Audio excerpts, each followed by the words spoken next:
नमस्कार, आप देख रहे हैं तेजल मीडिया और मैं हूं प्रेमाराम भादु। आज उदाराम मेघवाल ने सक्रिय राजनीति में वापस लौटने की घोषणा करते हुए सबको चौंका दिया। जैसा कि आप जानते हैं कि पिछली बार आरएलपी से उदाराम मेघवाल ने शिव विधानसभा क्षेत्र से चुनाव लड़ा और 51,000 से ज़्यादा मत प्राप्त किए। अभी तक उदाराम जी आरएलपी से इस्तीफा देकर के सभी पार्टियों से दूर थे और अलग अलग कयास लगाए जा रहे थे कि उदाराम जी कांग्रेस से चौटन से चुनाव लड़ सकते हैं अथवा और कहीं से या किसी पार्टी ज्वाइन कर सकते हैं। लेकिन आज उदाराम जी ने अपने अकाउंट पर घोषणा करके सबको चौंका दिया कि मैं सक्रिय राजनीति में वापस शिव की ओर मुड़ रहा हूं।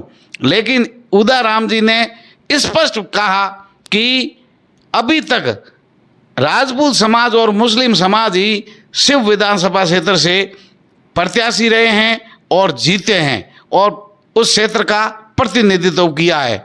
लेकिन SC ST और जाट समाज सहित अन्य जो मूल OBC है उनको आज तक राजनीति में भागीदारी नहीं मिली है। तो जैसा कि उदाराम जी ने बताया है कि मुख्य रूप से SC ST उदाराम जी से जुड़े हुए लोग और आरएलपी के जो लोग हैं, यानी उन्होंने आरएलपी का सीधा नाम नहीं लिया, लेकिन उन्होंने कहा कि SC ST और जाट समाज और अन्य समाज जो इनके साथ रहने वाले हैं उनके साथ मिलकर के चुनाव लड़ेंगे। लेकिन न तो खुद के चुनाव लड़ने की बात कही, न किसी पार्टी का नाम लिया, लेकिन इतना ज़रूर कहा कि तीसरा मोर्चा जो कांग्रेस और भाजपा से दूर जो लोग हैं, अन्य मोर्चे जो है अन्य पार्टियों के लोग हैं, तीसरी ताकत के जो इकट्ठी होगी उनके रूप में चुनाव लड़ेंगे।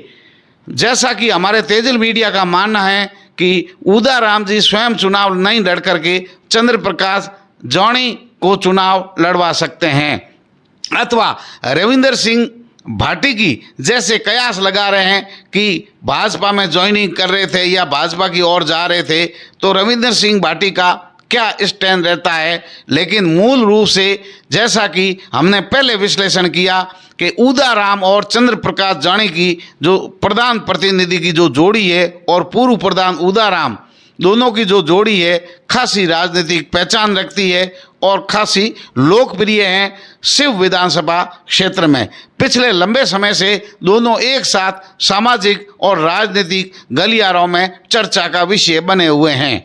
अब उदाराम जी ने पार्टी का नाम लिए बिना और प्रत्याशी का नाम लिए बिना अगली मीटिंग में निर्णय करने की घोषणा की है। लेकिन हम सब जानते हैं कि उदाराम जी और चंद्र प्रकाश दोनों मिलकर के SC ST और जाट समाज का पैक्ट करके तीसरी ताकत को खड़ा करेंगे।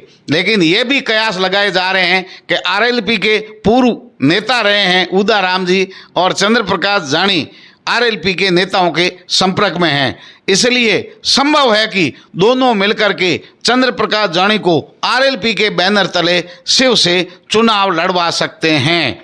देखने की बात यह होगी कि अब भाजपा और कांग्रेस के लिए मुश्किलें खड़ी होने वाली है।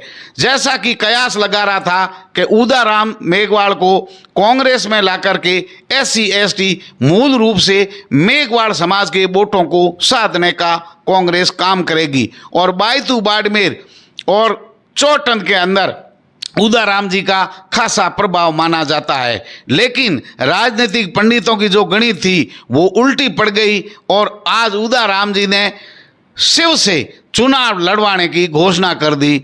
उदाराम जी चुनाव लड़ सकते हैं या लड़वा सकते हैं, ज़्यादा संभावना इसकी है कि उदाराम जी चुनाव लड़वाएंगे और लड़वाने के लिए पहली पंक्ति में पहली पसंद जो उदाराम की है वो चंद्र प्रकाश जानी, शिव के प्रधान के प्रतिनिधि। तो देखने की बात यह होगी आने वाले समय के अंदर शिव के अंदर अभी तक देख रहे थे कि आरएलपी का प्रत्याशी नहीं है, आरएलपी कमज़ोर है, लेकिन 51,000 से अधिक वोट लाने वाले आरएलपी प्रत्याशी ने घोषणा करके सबको चौंका दिया है। उम्मीद करते हैं कि 1-2 दिन में उदाराम जी समर्थक लोगों की बड़ी बैठक होगी और उसमें निर्णय स्पष्ट रूप से होगा किस पार्टी के साथ जाकर के चुनाव लड़ेंगे और कौन प्रत्याशी होगा। देखते रहिए तेजल मीडिया। नमस्कार।